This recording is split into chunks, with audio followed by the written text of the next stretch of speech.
बोलो लक्ष्मी नारायण भगवान की जय।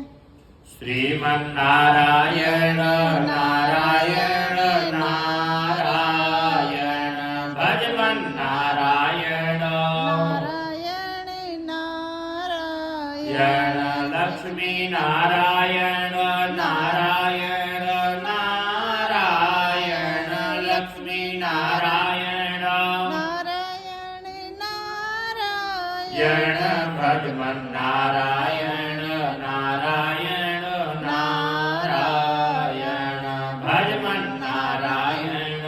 नारायण नारायण बोलो लक्ष्मी नारायण भगवान की जय।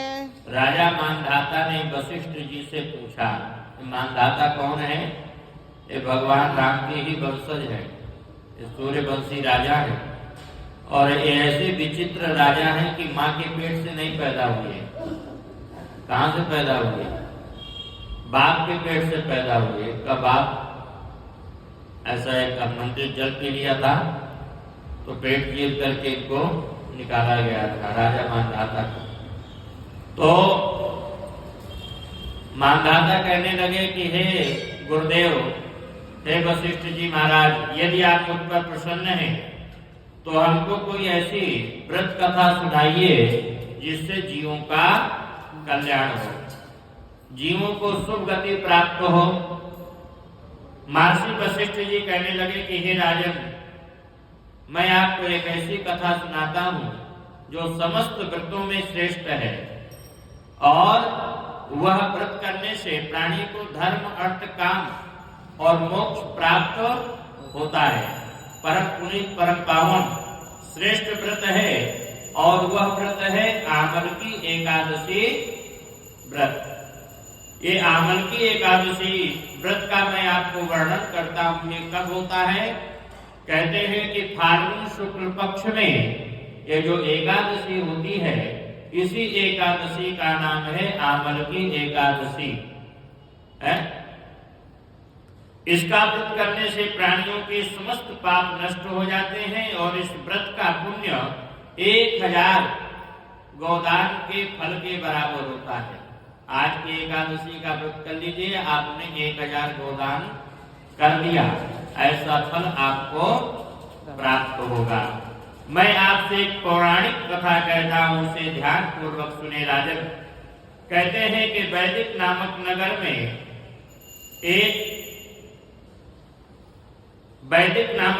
में ब्राह्मण वैश्य क्षत्रिय शूद्र चारों वर्ण के लोग आनंद पूर्वक निवास करते थे। नगर में सदैव वेदा ध्वनि गूंजा करती थी और उस नगर में ना तो कोई दुराचारी था, ना कोई पापी था, कोई नास्तिक भी नहीं था। हमेशा जो है भगवान का पूजन, वेदाध्ययन, वेद यज्ञों के मंत्र जो है पूजा करते थे।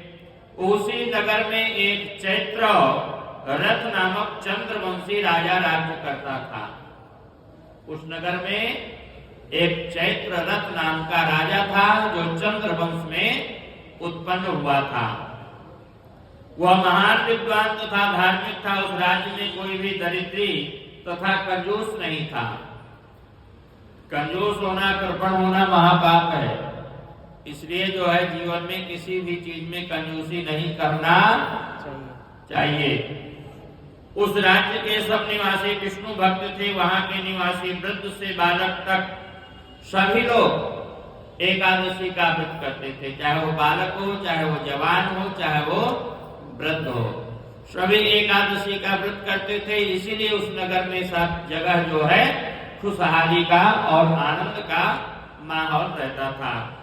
एक समय फाल्गुन मास के शुक्ल पक्ष की आमलकी नामक एकादशी आई। उस दिन राजा ने प्रजा तक, वृद्ध से बालक तक सबने हर्ष से उस एकादशी का व्रत किया। राजा अपनी प्रजा के साथ मंदिर में जाकर के कुंभ स्थापित किया। कुंभ का पूजन करना, कुंभ स्थापित करना, उसमें समस्त देवताओं का आवाहन करके उनका पूजन करना, ये आज के एकादशी में परम श्रेष्ठ माना गया है। तो धूप दीप नैवेद्य पंचरत्न छत्र आदि से धात्री का पूजन करने लगे। वह सब धात्री की इस प्रकार स्तुति करने लगे कि हे धात्री, तुम ब्रह्म स्वरूप हो, तुम ब्रह्मा जी द्वारा उत्पन्न हो और समस्त पापों को नष्ट करने वाली हो, तुमको नमस्कार है। अब तुम मेरा जो है अर्घ्य स्वीकार करो।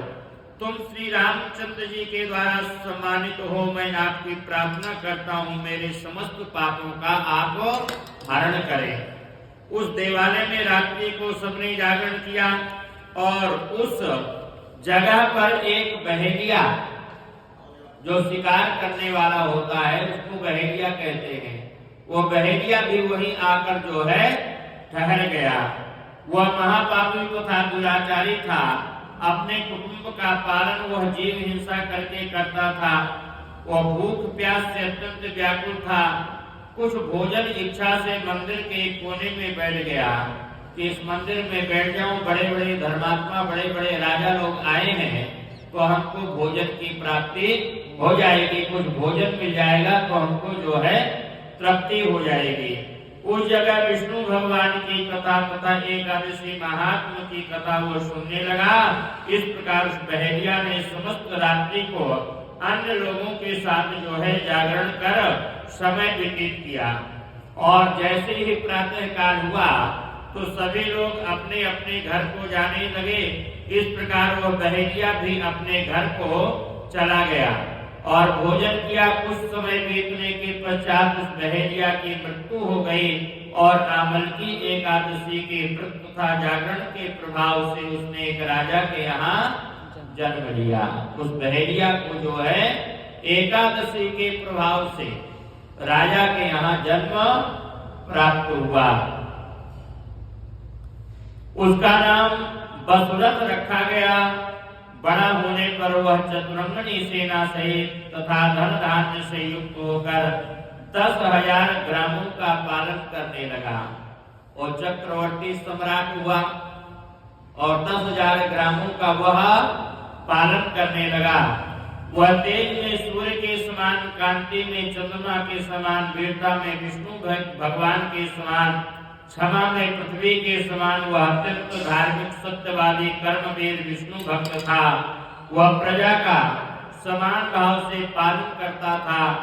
दान देना उसका नित्य का कर्तव्य था।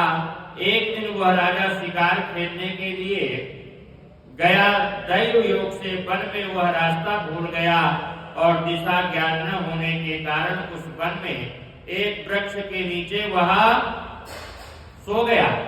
और उसी समय जो पहाड़ी डाकू थे, आदिवासी लोग थे, आकर के उस पर जो है चिल्लाने लगे, मारो मारो का शब्द कहने लगे। राजा को अकेले देख करके वो डाकू कहने लगा, इस दुष्ट ने हमारे माता पिता पौत्र पौत्र आदि संबंधियों को मारा है, तथा देश से निकाल दिया है, अतः इसे अब अवश्य मारना चाहिए। ऐसा कहकर वह डाकू राजा को मारने लगे और उस पर अस्त्र शस्त्र का प्रहार जो है करने लगे। अस्त्र शस्त्र का जो है प्रहार करने लगे। पुष्पों के समान राजा में जो है उनके अस्त्र शस्त्र गिरते थे। राजा को किसी प्रकार का कष्ट नहीं होता था। उन डाकुओं के अस्त्र शस्त्र उनके ऊपर उल्टा प्रहार करने लगे। वह सभी मूर्छित हो गए। उस समय राजा के शरीर से एक दिव्य देवी प्रकट हुई और वह देवी अत्यंत सुंदर तथा वस्त्र आभूषणों से अलंकृत थी। उसकी दृष्टि टेढ़ी थी, उसकी आंखों से लाल लाल अग्नि निकल रही थी। वह उस समय दूसरे काल के समान प्रतीत होती थी। वह उन डाकुओं को मारने दौड़ी और समस्त डाकुओं को काल के गाल में पहुंचा दिया। अब जब राजा जगा तो सारे डाकू इधर उधर मरे हुए पड़े थे। वो राजा सोचने लगा, इनको किसने मारा, मेरा इस वन में कौन हित ऐसी है। जब वो राजा ऐसा विचार कर रहा था तब वह आकाशवाणी हुई कि हे राजन, इस संसार में विष्णु भगवान के अतिरिक्त तेरी कौन रक्षा कर सकता है। इस आकाशवाणी को सुन करके राजा अपने नगर को वापस आ गया और सुख पूर्वक जो है वह राज्य करने लगा। महर्षि वशिष्ठ जी बोले, हे राजन, ये सब आमल की एकादशी के व्रत का प्रभाव था। जो मनुष्य आमल की एकादशी का व्रत करते हैं प्रत्येक कार्य में सफल होते हैं और अंत में जो है वो वैकुंठ धाम को जाते हैं, विष्णु लोक को जाते हैं। तो इस प्रकार से जो आमल की एकादशी का व्रत करता है उसको धन धान्य पुत्र पौत्र आदि की प्राप्ति होती है तथा अंत में सांसारिक सुखों को भोग करके वह मोक्ष को प्राप्त होता है, भगवान विष्णु के वैकुंठ के धाम को जाता है। बोलो एकादशी महात्मा की, लक्ष्मी नारायण भगवान की, श्रीमन नारायण